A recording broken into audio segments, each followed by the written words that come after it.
नमस्कार दोस्तों, स्वागत है आपका आपके अपने YouTube channel national defence daily में। तो दोस्तों, भारत के आर्थिक महाशक्ति बनने में सबसे बड़ी बाधा CAD है, यानी कि करंट अकाउंट डिफिसिट है और इसे हिंदी में व्यापार घाटा कहा जाता है। इसे ऐसे समझें कि हम दुनिया भर के सभी देशों के साथ कुल मिलाकर 100 अरब डॉलर का व्यापार करते हैं और उस 100 अरब डॉलर में से हम 40 अरब डॉलर का सामान दूसरे देशों को बेचते हैं और 60 अरब डॉलर का सामान हम उन देशों से खरीदते हैं, तो हमें 10 अरब डॉलर का व्यापार घाटा होता है।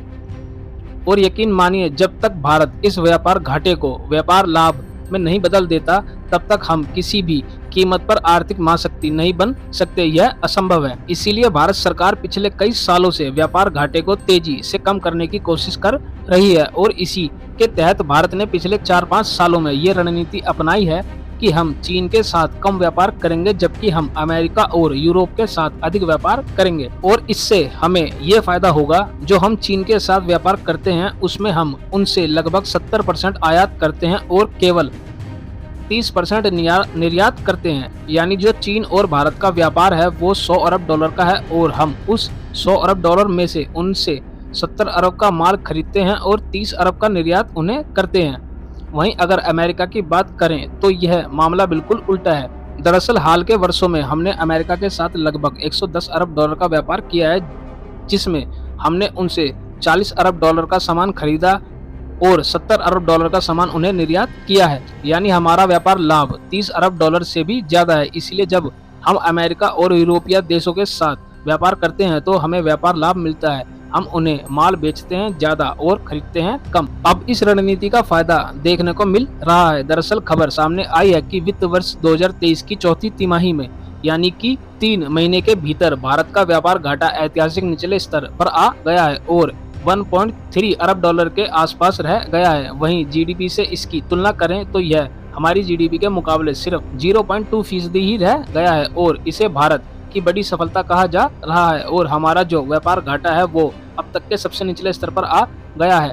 यह भी बताया गया है कि अगर भारत इस व्यापार को जारी रखता है और अपने व्यापार घाटे को लगातार कम करता है तो इससे न सिर्फ अर्थव्यवस्था को फायदा होगा बल्कि देश पर कर्ज भी कम दर से चढ़ेगा। और इसे आप ऐसे समझें, मान लीजिए हमने दूसरे देशों से 100 रुपए का सामान खरीदा और उसे 50 में बेचा, तो बीच में हुए 50 के नुकसान की भरपाई सरकार को करनी होगी।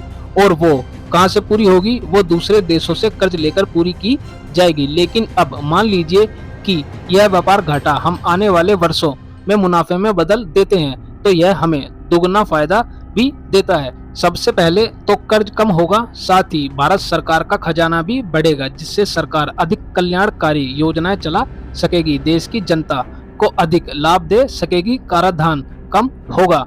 वहीं सबसे महत्वपूर्ण बात यह है कि जब आप व्यापार घाटे को व्यापार लाभ में बदलते हैं, यानी आप दुनिया के सभी देशों से कम सामान खरीद रहे हैं और अधिक सामान बेच रहे हैं, तो ऐसे स्थिति लाने के लिए आपको 2 काम करने होंगे। सबसे पहले हमें आयात कम करना होगा, यानी रोजमर्रा की जरूरत का सामान जो हमारा देश दूसरे देशों से खरीदता है उसे रोकना होगा और सभी चीजें देश में ही बनानी होगी, जिससे देश आत्मनिर्भर बनेगा। हमें छोटी छोटी चीजें दूसरे देशों से नहीं खरीदनी पड़ेगी। दूसरा, आपको अधिक निर्यात करना होगा, दूसरे देशों को अधिक सामान बेचना होगा।